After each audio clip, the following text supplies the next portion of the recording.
اے پروردگار، ہم نے حدیث پاک میں پڑھا ہے کہ جب کوئی بندہ گناہ کرتا ہے تو آسمان بھی ناراض ہو جاتا ہے، زمین بھی ناراض ہو جاتی ہے، فرشتے بھی ناراض ہو جاتے ہیں اور پہاڑ بھی ناراض ہو جاتے ہیں۔ اور اللہ، یہ آسمان، زمین، پہاڑ اور فرشتے سب تیری بارگاہ میں عرض کرتے ہیں کہ اے اللہ، تیرا یہ بندہ گناہ کرتا ہے، تو ہمیں اجازت دے کہ ہم اس گناہگار کو کچل دیں یا زمین میں دھسا دیں۔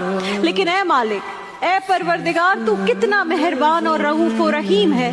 تو کہتا ہے اے زمین، اے آسمان، اے پہاڑوں، اے فرشتوں، یہ تمہارے نہیں، میرے بندے ہیں، تم انہیں کیسے کچل سکتے ہو، کیسے زمین میں دھسا سکتے ہو؟